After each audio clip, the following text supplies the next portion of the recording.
Hello student, welcome you in today chemistry class. Student, आज की class में हम डिस्कस कर रहे हैं कंपाउंड्स फ्रॉम कॉमन सॉल्ट।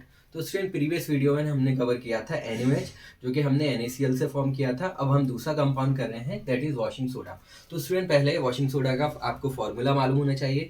तो इसका फॉर्मूला होता है Na2CO3.10H2O। अब इसका नेम क्या होता है? Na को हम बोलते हैं सोडियम, CO3 को बोलते हैं कार्बोनेट। तो इसका नेम होता है सोडियम कार्बोनेट। डेका डेका हम लेते हैं 10 वाटर मॉलिक्यूल के लिए, और हाइड्रेट हम बोलते हैं वाटर मॉलिक्यूल को। तो इसका नेम हो जाता है सोडियम कार्बोनेट डेकाहाइड्रेट। तो स्टूडेंट, आपको ये याद हो गया हो। अब आते हैं इसकी प्रिपरेशन पर। तो स्टूडेंट, प्रिपरेशन हमें किससे करनी है? NaCl से, कॉमन सॉल्ट से। तो ये 3 स्टेप में होती है। पहला स्टेप ये होता है, NaCl के हम एक्वस सॉल्यूशन को लेते हैं, जिसको हम बोलते हैं ब्राइन। मैंने प्रीवियस वीडियो में भी बताया था आपको, aqueous solution of NaCl is called the brine. Brine में हम अमोनिया गैस पास करेंगे, वाटर ऐड करेंगे एंड कार्बन डाइऑक्साइड पास करेंगे। It give the NaCO3 NH4Cl। इस NaCl3 को बोलते हैं स्टूडेंट बेकिंग सोडा, जो कि हम आगे नेक्स्ट जो हमारा कंपाउंड है उसके बारे में हम पढ़ेंगे। अब इस NaCO3 के हम 2 मॉलिक्यूल्स लेकर हीट करेंगे, तो ये ब्रेक हो जाएगा। Sodium carbonate carbon dioxide gas release करेगा प्लस वाटर। अब इस सोडियम कार्बोनेट को हम लिखकर इसमें 10 वाटर मॉलिक्यूल ऐड कराएंगे। Chemically it form the Na2CO3.10H2O। तो स्टूडेंट, यहाँ देखो आप थर्ड स्टेप में हमारा वॉशिंग सोडा प्रिपेयर हो गया। अब स्टूडेंट, प्रिपरेशन के बाद करते हैं हम इसकी प्रॉपर्टीज। प्रॉपर्टीज ये कैसा दिखता है? It is a transparent crystalline solid. 2 types के सॉलिड होते हैं, एक जिनकी जो ज्योमेट्री डेफिनेट होती है वो कहलाते हैं क्रिस्टलाइन, और जिनके जब पार्टिकल्स इरेगुलर शेप में अरेंज होते हैं उनको बोलते हैं एमॉर्फस। तो ये क्रिस्टलाइन सॉलिड होता है। वाटर के अंदर सॉल्युबल होता है, एल्कलाइन इन नेचर। एल्कलाइन का मतलब ये बेसिक इन नेचर होता है। तो हमने स्टूडेंट पढ़ा था कि सॉल्ट कैसे बनते हैं, न्यूट्रलाइजेशन रिएक्शन से। तो ये जो Na2CO3 है, तो ये सॉल्ट बना है NaOH से, जो कि स्ट्रॉन्ग बेस है, और वीक एसिड कार्बोनिक एसिड। तो इसमें ऐसे बेसिक नेचर ज़्यादा है और एसिडिक नेचर कम है, इसलिए ये स्लाइटली एल्कलाइन इन नेचर होता है। अब जब ये एल्कलाइन है, बेसिक है, तो क्या करता है? टर्न्स करता है रेड लिटमस को ब्लू में। नेक्स्ट आते हैं इसके यूजेस को। तो पहला यूज ये है कि कपड़े धोने के काम में आता है एज अ क्लीजनिंग एजेंट। दूसरा होता है removal of permanent hardness of water, यानी कि जो हार्ड वाटर होता है, जो कि हार्ड वाटर स्टूडेंट वो होते हैं जो कि सोप के साथ लेदर फॉर्म नहीं करते, मतलब सोप के साथ झाग नहीं बनाते। तो जब झाग नहीं बनाएंगे तो हम ना तो कपड़े धो पाएंगे, ना अपने हाथ वगैरह धो पाएंगे। तो क्या होगा कि हम उस हार्ड वाटर को करना है हमें कन्वर्ट सॉफ्ट वाटर में। तो हम किसकी हेल्प लेंगे? वॉशिंग सोडा की।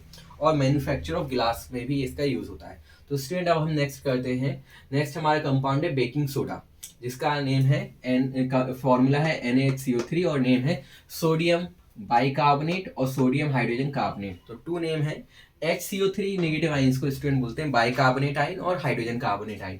तो इसकी प्रिपरेशन, यही आपकी वॉशिंग सोडा का फर्स्ट स्टेप है। इसकी प्रिपरेशन रहेगा NaCl plus NH3 plus H2O plus CO2, it form the NaHCO3 plus NH4Cl।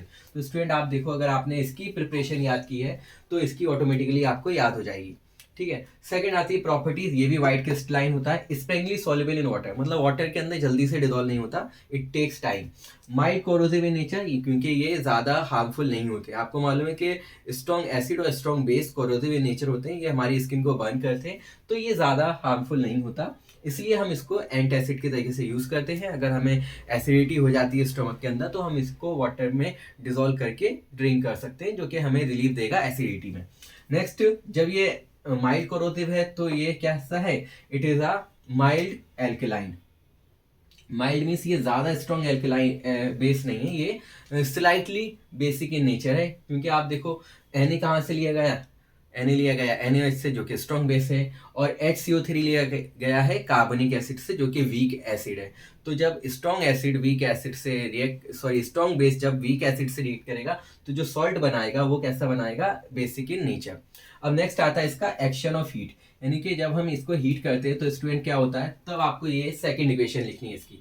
तो स्टूडेंट, अगर आप वॉशिंग सोडा याद करोगे प्रिपरेशन, तो इसकी प्रॉपर्टीज और प्रिपरेशन आपको ऑटोमेटिकली याद हो जाएगी। सो 2NaCO3 ऑन हीटिंग, ये जो डेल्टा साइन होता है स्टूडेंट, ये होता है हीट का। It will form the Na2CO3 CO2 plus H2O। तो ये हीट होने पर क्या देता है? CO2 गैस रिलीज करता है। अब आते हैं यूजेस। तो स्टूडेंट, इसका पहला यूज होता है एंटासिड, जैसे मैंने बताया, स्टमक की एसिडिटी को न्यूट्रलाइज करने के लिए, क्योंकि ये वीक बेस है, तो ये HCl को न्यूट्रलाइज करता है। In making the baking powder, baking powder student क्या होता है? बेकिंग सोडा में जब कोई हम एसिड मिला देते हैं, it form the baking powder. So used in making the fire extinguisher, जो सोडा फायर एक्सटिंग्विशर होते हैं, क्योंकि ये कार्बन डाई गैस रिलीज करता है, और आपको मालूम है कार्बन डाइऑक्साइड जो गैस होती है वो क्या करती है कि ऑक्सीजन की सप्लाई को कट ऑफ कर देती है, जिससे कि फायर जो होती है वो बुझ जाती है। तो स्टूडेंट एक और चीज़ कि इसका एक यूज़ होता है, इसमें मैं लिख सकता हूँ इन अ बेकरी। बेकरी में कैसे यूज होता है स्टूडेंट, जो केक्स या पेस्ट्रीज वगैरह बनती हैं, तो स्टूडेंट क्योंकि आपको मालूम है बेकिंग पाउडर इसमें मिलाया जाता है, और बेकिंग पाउडर में क्या होता है, एसिड। तो जब एसिड मेटल हाइड्रोजन कार्बोनेट से रिएक्ट करते हैं, they release the CO2 gas. इसी वजह से क्या होता है, जो केक होता है या पेस्ट्री होती है वो फ्लफी होती है, वो फूल जाती है, क्योंकि कार्बन डाइऑक्साइड गैस उसमें से रिलीज होती है, इसलिए वो सॉफ्ट हो जाती है। अगर स्टूडेंट अगर हम इसमें टार्टरिक एसिड नहीं मिलाएंगे, खाली बेकिंग सोडा अगर रखेंगे अगर बेकिंग पाउडर में, तो स्टूडेंट वो फूलेगी नहीं, तो वो केक जो होगा वो हार्ड मास जैसा होगा, मतलब वो उतना टेस्टी नहीं होगा, बिल्कुल हार्ड होगा। आपको मालूम होता है ना कि आप जितना सॉफ्ट केक होता है उतना ही ज़्यादा टेस्टी होता है बर्थडे वगैरह का। तो यही, तो ये जो बेकिंग पाउडर है इसके अंदर जो एसिड है ये रिएक्ट करता है बेकिंग सोडा से and produce the carbon dioxide gas, जिससे वो जो है वो केक और पेस्ट्री फूल जाती है और वो सॉफ्ट हो जाती है। स्टूडेंट नेक्स्ट कंपाउंड हम देखते हैं ब्लीचिंग पाउडर। तो स्टूडेंट ब्लीचिंग पाउडर का फॉर्मूला होता है CaOCl2। It is called chloride of lime. तो स्टूडेंट हमने पता है कि लाइम क्या होता है CO, और इसमें जब हम Cl2 ऐड करेंगे it is called the chloride of lime.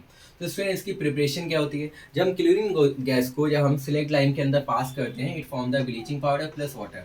तो सिलेक्ट लाइम का फॉर्मूला आपको मालूम है COH whole twice plus Cl2, it form CaCl2 plus H2O। अब स्टूडेंट इसकी प्रॉपर्टीज पढ़ते हैं। ये व्हाइट कलर का पाउडर होता है and soluble in cold water, यानी कि कोल्ड वाटर में इजीली सॉल्युबल होता है, और जब ये एसिड के साथ रिएक्ट करता है it form the salt water and chlorine gas को लिबरेट कर देता है। तो स्टूडेंट हम इसके यूजेस की बात करते हैं। It work as the bleaching agent. तो स्टूडेंट ब्लीचिंग एजेंट वो सब्सटेंस होते हैं जो कि किसी भी चीज़ को डिकलराइज कर देते हैं। जैसे कि लॉन्ड्री में जब वाइट क्लोथ्स जाते हैं, यानी कि वाइट कुर्ता जाए पजामा जाए, तो उस पर क्या होगा, अगर ब्लैक स्पॉट लगे तो वो उसको भी डिकलराइज करके वाइट कर देगा। ऐसी जो कॉस्मेटिक के अंदर जो ब्लीचिंग क्रीम्स आती हैं तो वो भी क्या करती हैं, फेस पे जो डस्ट पार्टिकल वगैरह होते हैं, जो ब्लैक स्पॉट होते हैं, उनको रिमूव कर देती हैं और फेस को फेयर करती हैं। तो it use in a bleaching agent to bleach the cotton. ये क्लॉथ को भी ब्लीच करता है, कॉटन को और ज़्यादा वाइट कर देगा। It used as an disinfectant. Disinfectant मैंने वो बताए थे जो सरफेस पर जर्म्स को किल करते हैं। जैसे कि जब हम क्लोरीन वाटर को हम स्विमिंग पूल में या वाटर पार्क में ऐड करेंगे तो जो वाटर के जो जर्म्स हैं उनको किल करेगी। तो ये इसका जो डिसइंफेक्टेंट एक्शन है वो किसकी वजह से होता है, कौन सी गैस की वजह से, वो होता है क्लोरीन गैस। तो स्टूडेंट ये आपको ध्यान रखना है। It work an oxidising agent, यानी कि चीज़ों को ऑक्सीडाइज करेगा in the manufacture of chloroform etcetera, दूसरे कंपाउंड बनाने के भी काम में आता है। नेक्स्ट हम सॉल्ट की बात करते हैं। Plaster of Paris, POP, calcium sulphate hemihydrate इसका केमिकल नेम होता है। फॉर्मूला देखते हैं CaSO4, कैल्शियम सल्फेट, हेमी का मतलब होता है हाफ, हाइड्रेट का मतलब वाटर ऑफ क्रिस्टलाइजेशन, तो ये होता है CaSO4.12H2O। तो स्टूडेंट जो आपने देखो POP आप सुनते हो ना, जो सीलिंग्स पर हम डिज़ाइन करते हैं, फैन के पास कॉर्नर्स में जो वाइट कलर के सीमेंट से हम डिज़ाइन करते हैं, वो कहलाता है POP। तो अब इसकी प्रिपरेशन किससे होती है, इसकी प्रिपरेशन एक सब्सटेंस होती है which is called the gypsum, जो होता है कैल्शियम सल्फेट डाईहाइड्रेट, यानी CaSO4.2H2O। तो ये जो 2H2 है ये स्टूडेंट वाटर ऑफ क्रिस्टलाइजेशन है। जब हम इसको हीट करेंगे 100 डिग्री सेल्सियस पर, तो स्टूडेंट इसमें से means 1.5 water molecule remove out हो जाएगा। It form the CaSO4.12H2O plus जो वाटर है मीन्स 1.5 वाटर मॉलिक्यूल इसमें से लूज हो जाएगा। स्टूडेंट ये हो जाएगा हमारा POP। इसको हम इस फॉर्म में भी अरेंज कर सकते हैं। अगर हमें ये फॉर्मूला फ्रैक्शन में नहीं लिखना तो हम 2 से मल्टीप्लाई कर दें, सो इट बिकम्स 2 CaSO4.H2O। अब इसकी स्टूडेंट प्रॉपर्टीज़ की बात करते हैं। तो स्टूडेंट ये कलर किस कलर का होता है, आपने देखा होगा जो वाइट कलर का सीमेंट होता है that is the white powder setting into a hard mass on waiting with water, यानी कि जब आप इसमें वाटर मिलाकर इसको रख दोगे तो क्या हो जाएगा, ये जैसे कि सीमेंट हार्ड मास के अंदर कन्वर्ट हो जाता है उसी तरीके से ये सीमेंट जैसा ही हार्ड हो जाएगा। इसलिए हमें इसको स्टोर करना चाहिए मॉइस्चर फ्री कंटेनर के अंदर।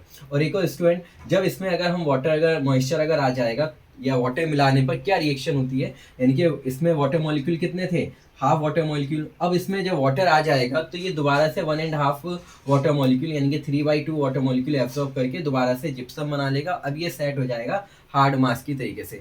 एक और स्टूडेंट प्रॉपर्टी होती है जिसको हम बोलते हैं डेड बर्न्ड प्लास्टर, यानी कि जब हम जिप्सम को मोर देन 100 डिग्री सेल्सियस पर हीट करते हैं तो स्टूडेंट ये जो हाफ वाटर मॉलिक्यूल है ये भी लॉस हो जाता है and it form the anhydrous CaSO4 which is called the dead burned plaster. तो एक चीज़ आप ये ध्यान रखोगे। अब इसकी यूजेस की बात कर लेते हैं। ये हॉस्पिटल्स वगैरह में यूज़ होता है for setting the fracture bone into the right position. जैसे आप देखते हो कि डेली लाइफ में एक्सीडेंट हो जाते हैं, किसी के जो है हाथ में चोट लग जाती है, किसी के पैर की बोन फ्रैक्चर हो जाती है, ब्रेक हो जाती है, तो उसको डॉक्टर सेट करने के लिए कि जिससे कि वो हिले नहीं, जिससे वो डिसलोकेट ना हो, तो उस पर जो है ड्रेसिंग करके वाइट कलर का ये पीओपी लगा देते हैं, जिससे कि वो हार्ड रहे और वो अपनी पोजीशन पर फिक्स रहे। फिर इन मेक और नेक्स्ट यूज़ क्या है, इन मेकिंग द टॉयज़, यानी कि हम कास्ट करके टॉयज़ को बना सकते हैं वाइट कलर के, क्योंकि ये सस्ता होता है। स्टैचूज़ बना सकते हैं for making the ceiling of the houses, यानी कि डेकोरेटिव पर्पस के लिए, जैसे कोई पिलर है तो उस पर डिज़ाइन दे दी, कोई फैन के पास सीलिंग है, रूफ, उस पर डिज़ाइन दे दी, कॉर्नर्स में डिज़ाइन दे दी। तो स्टूडेंट ये सारे कंपाउंड्स थे जो हमने पढ़ने हैं chemicals from the common salt.